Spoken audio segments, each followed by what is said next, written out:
What's happening, guys? This is RRPG here, and I'm here to present another 2 cents video on the 2 cents block to you all. For my latest 2 cents video, I was going to talk about Moon Studios trying to get a Nintendo NX dev kit, with Thomas Mahler who was acting like a salty and whiny crybaby about how small developers such as his own are feeling left out when it comes to next-generation consoles during their development processes.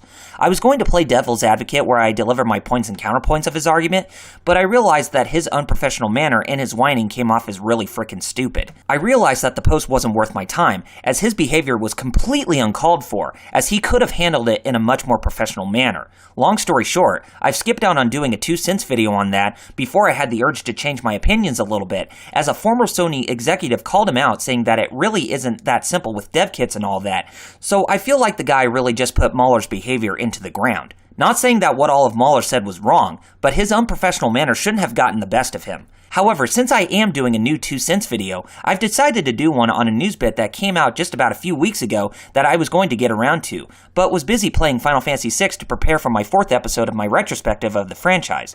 Since I have some free time right now, I am going to cover this news bit for you all. Better late than never, right? Platinum Games. I already talked about these guys so many times as I think they are one of the greatest game developers out there who ended up as one of my top 5 favorites of all time. They put out so many great quality titles like Bayonetta 1 and 2, Mad World, The Wonderful 101, Vanquish, Metal Gear Rising: Revengeance, and the recent Transformers Devastation to name a few. They have so many other projects they are currently working on, such as Scalebound for the Xbox One, Nier Automata for Square Enix, Star Fox Zero for Nintendo on the Wii U, and the one I am looking forward to the most is Teenage Mutant Ninja Turtles: Mutants in Manhattan that is coming out this summer. From the past titles I have talked about, notice how most of them were original IPs, while the ones I've mentioned that are in development actually come from well-known franchises, while Scalebound is the only original game on the list. Platinum Games have also mentioned that they have several other projects that are in the pipeline with major publishers, but how many of them would you say are original IPs?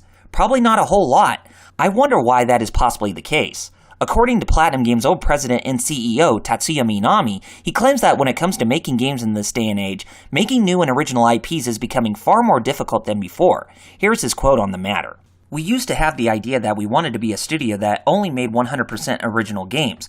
However, it turns out that only doing that is considerably difficult, and so now we take on various work. When most people look at his post on the matter, they are going to say that Minami's words aren't anything new, as this has been the general consensus for the industry as a whole. I feel the same way, as this has been a constant battle that has existed for quite some time with game developers and publishers who want to try and bring about new creations with the hopes of bringing about the same level of recognition as the bigger franchises that are out there. I would say that even though games during the days of the NES up until the PlayStation 2 and the GameCube had the same problem with creating newer IPs, that problem wasn't that big of an issue because of how low the development costs were to bring about something new and unique, albeit there were plenty of sequels and newer games from long-existing franchises. Any of those IPs in the past were brand new and had a much higher chance at becoming profitable because of the low development costs and how the industry wasn't that big of a giant as it is right now. As time goes on, those chances of newer IPs becoming profitable or on the same page as the legendary ones is an afterthought, because with the development budgets being on the rise, as well as the industry becoming more of a billion-dollar conglomerate because of how many more casuals are being brought into the medium on a day-to-day basis, with their expectations becoming more demanding. Let us take a look at some of the games that those people at Platinum Games worked on before becoming their own thing. As many of you know, Platinum Games is made up of former employees who used to work for Capcom, as they were like the A-team in game development that worked on new IPs, with budgets being on the level of first-party games. They were known as the defunct subsidiary of Capcom called Clover Studios. Those titles they worked on are the Beautiful Joe games, Okami, and God Hand. Most of the work they've done were on the Beautiful Joe games, as there are 4 of them in the franchise, while 2 of them are brand new IPs. Shinji Mikami, who used to work for both Capcom and the Clover Studios subsidiary, as well as Platinum Games, worked on some other games that were brand new, such as Piano 3 and Killer 7 with Suda51 from Grasshopper Manufacture. However, while most of those titles had great reviews from gaming publications, the sales of those quality games did not manage to catch on, as they ended up as commercially unsuccessful. When it comes to them at Platinum Games, with most of the work that they have already put in and released, Bayonetta has been their most successful original IP, while their highest sold game is Metal Gear Rising: Revengeance for Konami. It is very sad when you think about it, because since this independent video game developer has many great and passionate team members in the company, their own original IPs cannot even manage to get the recognition and publicity that they hope for for when so many of those sleeper hits should have been instant sellers? Just when you thought that they could possibly stand out more in creating more original work, they are doing fewer of that by working on more recognizable properties from other companies that ask for their assistance.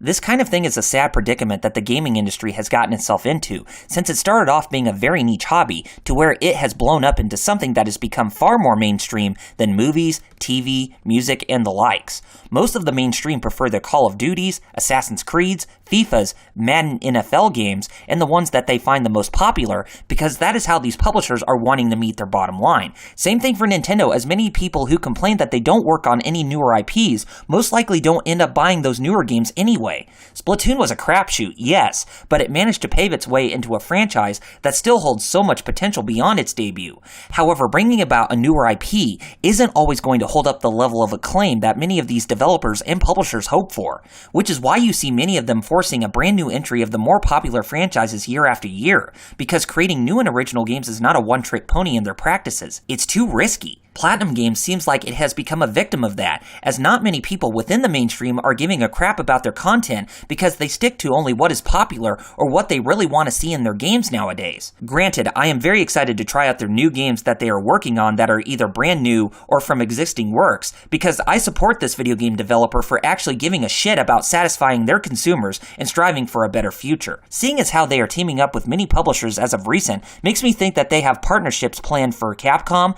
Bandai Namco, Koei Tecmo, Axis Games, and others who actually find them to work on a crap ton of things they want to see be made for today because of their signature development philosophy.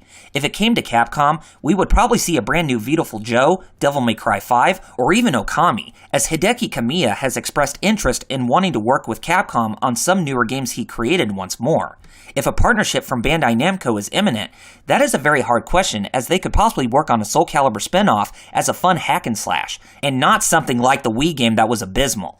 If Koei Tecmo was their partner, I would like to see Platinum work on a new Warriors game based on one of their IPs like Mad World, Bayonetta, or even The Wonderful 101 if they were to collaborate with Nintendo on that. I really don't know about Axis Games, as a new Double Dragon could possibly work. Platinum Games is like an Exxon in game development in this day and age, as they are like what Rare was during the 90s when it came to their own games becoming major successes on a global scale, and many of these companies from East and West will ask for their help because they can't do anything creative or exciting by themselves anymore.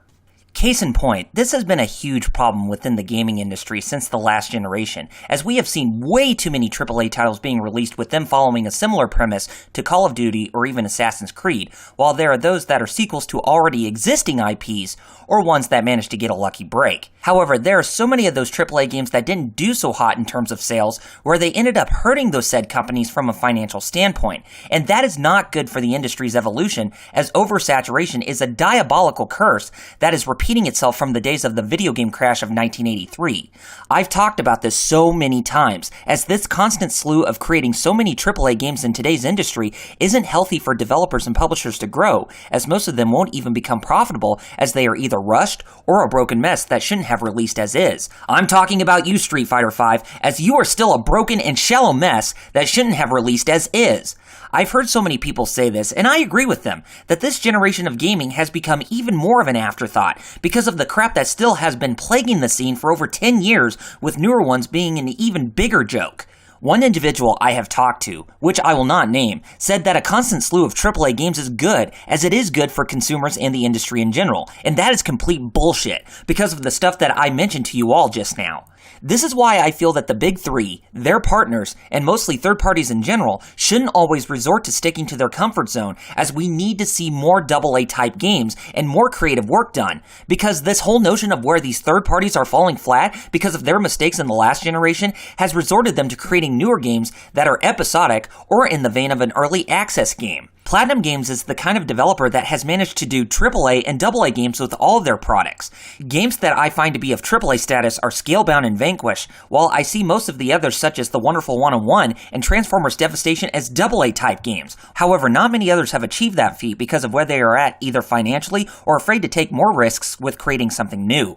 Many gamers and myself believe that everyone should not be fixated on what is more popular and what is going to sell, because they need to be more open-minded and broaden their tastes instead instead of just being stuck on just Call of Duty, Assassin's Creed, and the big three's own IPs they work on. This industry deserves better, but with the way things are now, makes me less hopeful for a brighter future.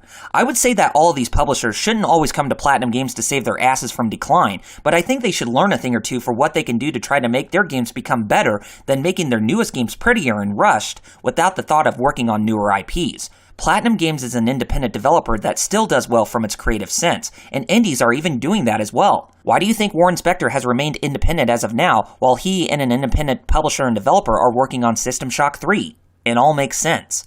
We need to be more open-minded, guys. Do so, or I'm afraid this industry is on its way down even further than where it is right now.